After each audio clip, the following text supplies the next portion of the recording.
नमस्कार साथियों मेरे कमेंट सेक्शन में काफ़ी कमेंट आ रहे हैं शिक्षकों के। ये जो समायोजन ये जो फिर से शुरू हो गए हैं, अब वो लोग टीचर परेशान है कि किसका होगा।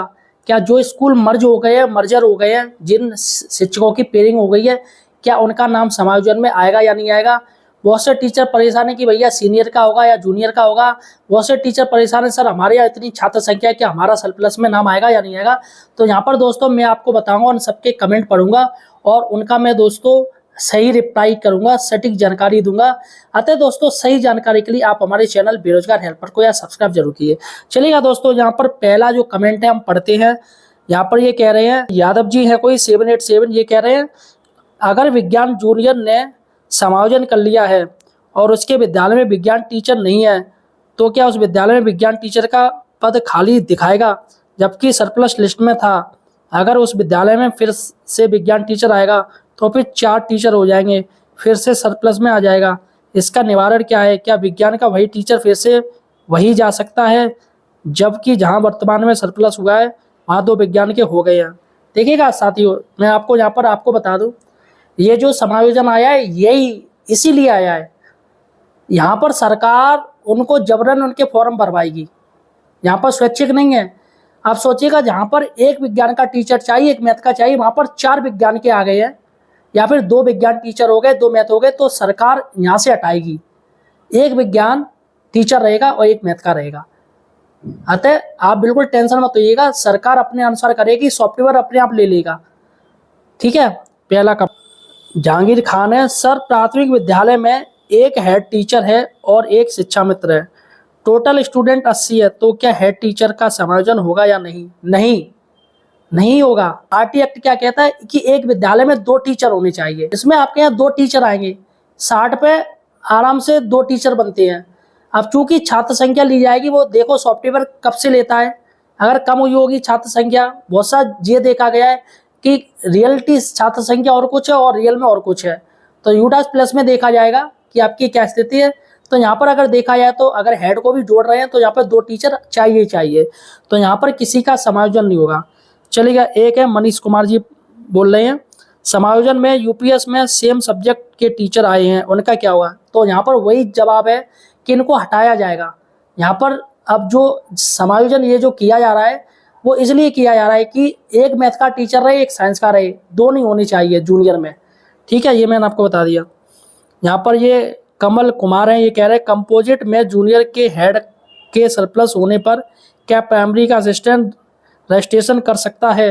देखिएगा, यहाँ पर जो ये समायोजन आ रहे हैं वो ओबियसली प्राइमरी के लिए आ रहे हैं, तो यहाँ पर रजिस्ट्रेशन जिसका लिया आया है उसी के लिए होगा। आप अगर जूनियर के लिए आया है तो जूनियर वाला ही कर सकता है, प्राइमरी वाला नहीं कर सकता। तो जूनियर में सहायक बनाए गए प्राइमरी के हेड, उसमें ये विसंगति पाई गई है, तो ओबियसली उनको हटाया जाएगा, उनको सही जगह पहुंचाया जाएगा।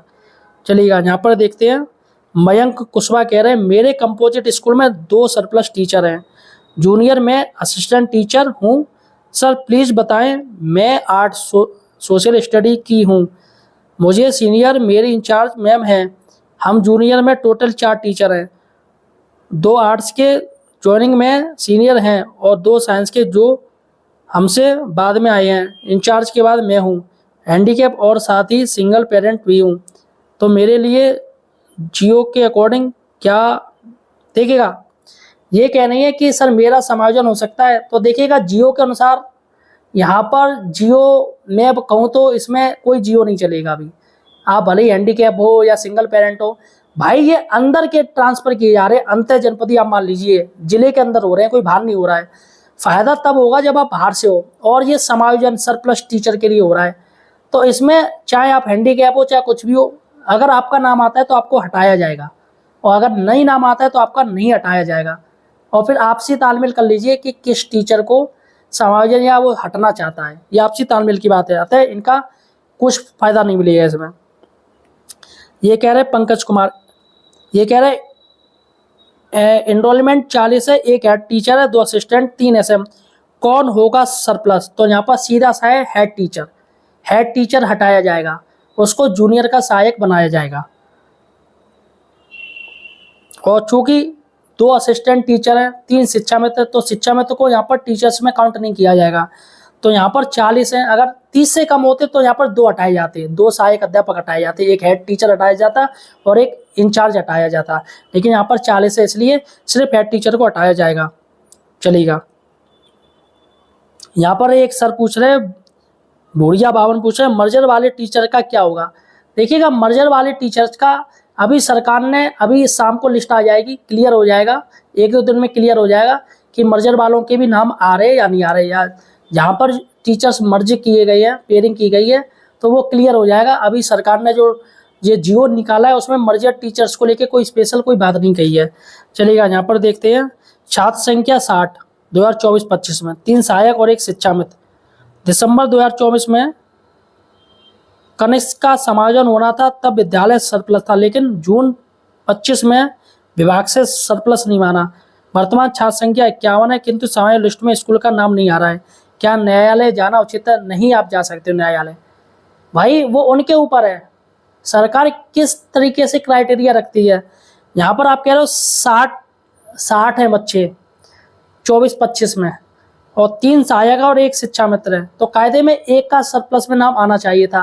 लेकिन काफ़ी टीचर हैं जिनका नहीं आ पाया था उसमें, हो सकता है इस वाले में आपका हर हाल में नाम आ जाए, तो ये मौका दिया गया है। दूसरा, जो लोग उस वाले में नहीं हो पाए थे तो इसमें उनका नाम आ जाएगा, तो मुझे उम्मीद है आपका नाम आ जाएगा, हर हाल में आपके विद्यालय का आ जाएगा नाम। ठीक है। ये कह रहे हैं सर, सिया कह रही हैं सर, 3rd समायोजन भी आएगा या नेक्स्ट ईयर, प्लीज़ बताएं। अब ये मान लीजिए समायोजन हर साल होगा, हर साल म्यूचुअल ट्रांसफ़र होंगे, ज़िले के अंदर भी होंगे, ज़िले के बाहर भी होंगे, और समायोजन भी हर साल होगा। अच्छा, समायोजन में आपने एक चीज़ देखी, ये म्यूचुअल ट्रांसफ़र हैं वो मई जून में होते हैं, ऐसा ऊपर से आदेश है, लेकिन समायोजन इस बार जुलाई में कर दिया, इतनी जल्दी किया है। ये भी तो है। तो सरकार ये कुछ नहीं देख रही कि चाहे छुट्टी पड़े या ना पड़े, लेकिन सरकार को जो काम करना है, समायोजन करना है, तो वो कर देगी, किसी से नहीं पूछेगी। तो हर साल समायोजन आएगा। चलिए, अब आप देखते हैं बिना टेट वालों का क्या हुआ। तो बिना टेट वालों का दोस्तों अभी कुछ भी नहीं है, उनका कोर्ट मैटर चल रहा है। जैसे ही कोर्ट का फाइनल मैटर आएगा, अगर जूनियर टेट लागू करती है कोर्ट, तो जो जिनका समायोजन किए गए हैं, जो जूनियर के हेड बनाए गए, उन्हें वापस उन्हीं विद्यालयों में भेज दिया जाएगा, प्राइमरी के सहायक बना दिए जाएंगे, अगर कोर्ट का आदेश आता है तो। ये सुधीर सिंह है जो पूछ रहे हैं, एनरोलमेंट 39 बच्चों का है, 1 हेड टीचर है, 2 असिस्टेंट और 1 SM। सरप्लस में नाम आएगा क्या किसी का? यहाँ पर हेड का नाम आएगा, आपके जो हेड टीचर है उनको हटाया जाएगा, किसी सहायक का नहीं आएगा। ठीक है। यहाँ पर दे रहे हैं सर, कंपोजिट स्कूल में, ये मैडम है कोई गायत्री श्रेया, ये कह रही कंपोजिट स्कूल में 68 बच्चे हैं, प्राइमरी एंड जूनियर दोनों को मिलाकर, हेड इंचार्ज या उन्हें सरप्लस माना जाएगा। देखिएगा, ये दोनों को नहीं माना जाएगा, ये जो काउंटिंग हो रही है वो जूनियर की अलग होगी, भले ही कंपोजिट हो, लेकिन जूनियर अलग और प्राइमरी अलग। तो यहाँ पर आप मुझे कमेंट करके बताइएगा कि आपके प्राइमरी में कितने बच्चे हैं और कितने का स्टाफ है, उसके अनुसार सरप्लस में नाम आएगा। और ऐसा नहीं है, कंपोजिट विद्यालय में अगर नाम आ गया तो वो प्राइमरी वाले ही भरेंगे, जूनियर वाले नहीं भरेंगे, क्योंकि जूनियर में शिक्षकों की काफ़ी कमी है। अतः आप मुझे कमेंट सेक्शन में बताइएगा कि कितने बच्चे आपके प्राइमरी में। चलेगा। यहाँ पर कह रहे हैं, एक सर बोल रहे हैं, PS के हेड मास्टर का समायोजन कैसे होगा? PS के हेड मास्टर, देखिएगा, जैसे ही आपकी बच्चों की संख्या 151 से कम हो जाएगी, वैसे ही आपका समायोजन हो जाएगा, आप सरप्लस में आ जाएंगे, क्योंकि नियम है हेड के लिए 151 बच्चे होने चाहिए, नामांकन 151 का होना चाहिए, कम होगा तो अपने आप आपका हट जाएगा नाम। अब इसमें एक प्रश्न है, वीरेंद्र पांडे पूछ रहे हैं, एकल विद्यालय केवल एक ही टीचर, हमें क्या कोई आएगा? बिल्कुल आएगा। आपकी जितनी छात्र संख्या होगी 2024-25 के अनुसार, अभी सरकार ने तय नहीं की है क्या छात्र संख्या लेंगे, उसके अनुसार आपके यहाँ टीचर हर हाल में आएंगे। चलेगा। और ये सुधीर सिंह है, इनका लास्ट कमेंट है, हमारे विद्यालय में 39 बच्चे, पिछले 2024-25 में 2 सहायक अध्यापक, 1 शिक्षा मित्र, और 2025-26 में 36 बच्चे हैं, 1 हेड है। तो सहायक अध्यापक का नाम सरप्लस में आएगा? नहीं आएगा, नहीं, हेड का आएगा। यहाँ पर आप जान लीजिए, जो सीनियर होगा उसका आएगा, चाहे वो हेड क्यों ना हो, तो यहाँ पर हेड का आएगा। और हेड को जूनियर का सहायक बनाया जाएगा। तो दोस्तों ये कमेंट थे जो कि मैंने आपको बता दिए हैं। आपका कोई कमेंट है तो मुझे कमेंट सेक्शन में जाके पूछ सकते हैं, और जैसे ही मैं वीडियो बनाऊंगा आपका कमेंट उठाऊंगा, आपकी जो समस्या है उसको मैं हल करूंगा। अतः दोस्तों आप हमारे चैनल बेरोजगार हेल्पर को यार सब्सक्राइब जरूर कीजिए। धन्यवाद।